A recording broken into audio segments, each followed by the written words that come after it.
పేరు doctor Tejaswi Bodcharla, consultant doctor in physical homeopathy. ఈరోజు మనం తెలుసుకునే టాపిక్ వచ్చేసి జెనిటల్ హెర్పీస్. ఏదైనా ప్రైవేట్ పార్ట్ రీజన్‌లో ఏదైనా ఇన్ఫెక్షన్స్ ఉన్నా, లేదంటే గుల్లలున్నా, లేదంటే ఆ ప్రైవేట్ పార్ట్ రీజన్ నుంచి అబ్నామికల్ ఫ్లూయిడ్ లీక్ అవుతున్నా కూడా చాలా మంది బయటికి చెప్పడానికి ఇబ్బంది పడుతూ ఉంటారు. అలాంటి కండిషన్ ఈ జెనిటల్ హెర్పీస్ అనమాట.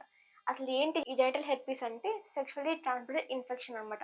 హెర్పీస్ వైరస్ ద్వారా ఈ ఇన్ఫెక్షన్ అనేది ఒకరి నుంచి ఒకరికి ఈజీగా స్ప్రెడ్ అవుతూ ఉంటుంది. స్ప్రెడ్ ఎలా ఉంటుందంటే మెయిన్‌గా ప్రైవేట్ పార్ట్ రీజన్‌లో ఇలా బ్లిస్టర్స్ ఏదైనా ఉన్నప్పుడు ఆ బ్లిస్టర్స్ నుంచి ఫ్లూయిడ్ అనేది ఒకరి నుంచి ఒకరికి స్ప్రెడ్ అవ్వడం వల్ల అది జెనిటల్ ఫ్లూయిడ్ లిక్విడ్ స్ప్రెడ్ అంటాం. లేదంటే ఓరల్ కాంటాక్ట్ ద్వారా ఆ ఫ్లూయిడ్ మన చేతికి తగిలి లేదంటే ఆ ఫ్లూయిడ్ అనేది ఇతర పార్ట్‌కి తగిలినా కూడా ఆ ఇన్ఫెక్షన్ ఈజీగా స్ప్రెడ్ అవుతూ ఉంటుంది. లేదంటే వాళ్ళకి ఏదైనా డిసీజెస్ ఏదైనా ఉన్నా ఆ హెర్పీస్ ఉన్న వైరస్‌లు వాళ్ళలో ఆ సోర్స్ మనం టచ్ చేస్తా అంటే సోర్స్ అంటే అల్సర్స్ అంటాం. ఆ అల్సర్స్‌ని టచ్ చేసినా కూడా వాళ్ళని ఒకరి నుంచి ఒకరికి ఈజీగా స్ప్రెడ్ అవుతుంది. దాంతో పాటుగా మెయిన్‌గా స్కిన్ టు స్కిన్ కాంటాక్ట్ ద్వారానే ఈ ఇన్ఫెక్షన్ అనేది ఈజీగా స్ప్రెడ్ అవుతూ ఉంటుంది. ఇది స్ప్రెడ్ అయిన తర్వాత ఎలా ఉంటుంది లక్షణాలంటే మెయిన్‌గా వాళ్ళకి ప్రైవేట్ పార్ట్ రీజన్‌లో ఇలా చిన్న చిన్న గుల్లల్లాగా, బ్లిస్టర్స్ లాగా కనిపిస్తాయి. బట్ కొంతమందిలో ఈ బ్లిస్టర్స్ అనేటివి పగిలి వాళ్ళకి ఆ అల్సర్స్ లాగా ఫార్మ్ అవుతూ ఉంటాయి. దీన్ని మనం జెనిటల్ అల్సర్స్ అని కామన్‌గా అంటుంటాం. ఏమవుతుంది అంటే కొంతమందిలో ఈ బ్లిస్టర్స్ నుంచి పస్ వస్తుంది. లేదంటే బ్లడ్ కూడా కారుతుంది. ఇంకా అల్సర్ ఫార్మ్ అయిందనుకోండి వాళ్ళలో హీలింగ్ అనేది డిఫికల్ట్‌గా ఉంటుంది. అల్సర్స్ నుంచి మళ్ళీ బ్లడ్ రావడం, తిమ్మిరొచ్చినట్టు పెయిన్ రావడం, లేదంటే మంట కనిపించడం ఇవంటివి కనిపిస్తాయి.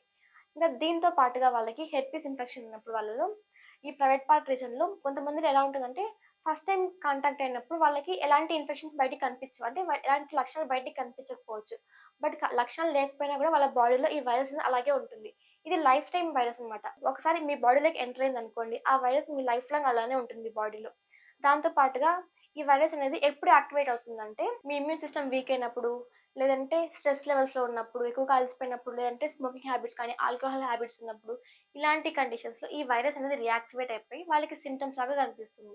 అసలు ఏముంటాయి సింప్టమ్స్ అంటే, ఇలా ప్రైవేట్ పార్ట్ రీజన్‌లో కానీ దద్దులు రావడం, లేదంటే ఇతర స్కిన్ పార్ట్స్‌లో కానీ మెయిన్‌గా నోటి చుట్టూ పూతలు రావడం, లేదంటే స్కిన్ పైన అల్సర్స్ లాగా ఫార్మ్ అవ్వడం ఇవన్నీ కనిపిస్తాయి. ఇంకా ఈ ఇన్ఫెక్షన్ అనేది ఇతర ఆర్గాన్స్‌కి స్ప్రెడ్ అవుతుంది. లివర్‌కి స్ప్రెడ్ అవుతుంది. ఇంకా హార్ట్‌కి కానివ్వండి, లేదంటే ఇంటర్నల్ ఆర్గాన్స్ అన్నిటికి స్ప్రెడ్ అయ్యి అన్ని ఆర్గాన్స్‌ని డ్యామేజ్ చేస్తూ ఉంటుంది. దీంతో పాటుగా కూడా వాళ్ళకి ఫస్ట్ టైమ్ ఇన్ఫెక్షన్ వచ్చినప్పుడు ఫీవర్‌గా అనిపిస్తుంది. దాంతో పాటు బాడీ పెయిన్స్ రావడం, ఇంకా హెడేక్‌గా అనిపిస్తుంటుంది.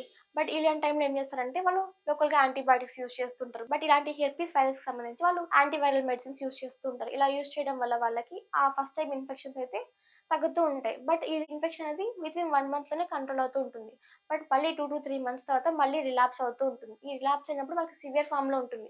ఫస్ట్ టైమ్ కన్నా కూడా సెకండ్ టైమ్, థర్డ్ టైమ్ వచ్చే ఇన్ఫెక్షన్స్ అనేటివి వీళ్ళకి సివియర్ ఫార్మ్‌లో ఉండి వాళ్ళ బాడీ మొత్తం డ్యామేజ్ చేస్తుంటుంది. వాళ్ళకి వీక్‌నెస్ వచ్చేలాగా లేదంటే వాళ్ళ ఇంటర్నల్ ఆర్గాన్స్ డ్యామేజ్ చేసి వాళ్ళ ఇమ్యూన్ పవర్‌ని తగ్గిస్తుంటుంది.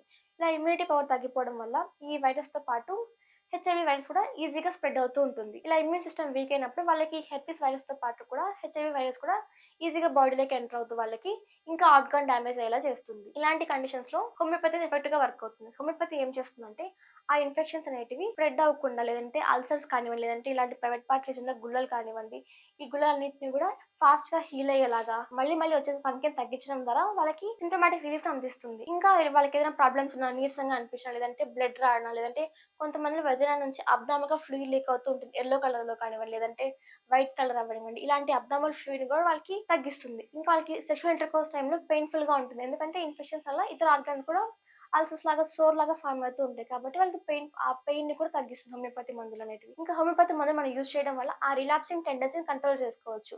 కొంతమందికి ఎవ్రీ 2-3 మంత్స్‌కి ఇలా సింప్టమ్స్ వచ్చే వాళ్ళలో కూడా హోమియోపతి మందులు యూజ్ చేయడం వల్ల వాళ్ళకి ఏదైతే ఆ రిలాప్సింగ్ టైమ్ ఉంటుందో ఆ టైమ్‌ని వాళ్ళు పెంచుకోవచ్చనమాట. 1 ఇయర్‌కి రావడం, లేదంటే 2 ఇయర్స్‌కి రావడం, లేదంటే సింప్టమ్స్ సివియారిటీని తగ్గించుకునేలాగా హోమియోపతి హెల్ప్ చేస్తుంది. వాళ్ళ ఇమ్యూనిటీ పవర్‌ని బూస్ట్ చేసి ఇతర ఇన్ఫెక్షన్స్ రాకుండా కూడా వాళ్ళకి కంట్రోల్ చేస్తుంది. కాబట్టి ఈ ప్రైవేట్ పార్ట్ రీజన్‌లో ఏదైనా ఇన్ఫెక్షన్స్ ఉన్నా కూడా, లేదంటే అబ్నార్మల్‌గా ఫ్లూయిడ్ లీక్ అవుతున్నా, మంటగా అనిపించినా, దురదగా అనిపించినా నిర్లక్ష్యం చేయకండి. సరైన ట్రీట్మెంట్‌తో పాటు కొన్ని జాగ్రత్తలు పాటించడం వల్ల ఈ ఇన్ఫెక్షన్ స్ప్రెడ్ అవ్వకుండా, ఈ ఇన్ఫెక్షన్స్ వల్ల కాంప్లికేషన్స్ రాకుండా కూడా కంట్రోల్ చేసుకోవచ్చు. మీరు కనుక ఇలాంటి సమస్యతో బాధపడుతున్నట్టయితే కన్సల్ట్ ఫిజికల్ హోమియోపతి.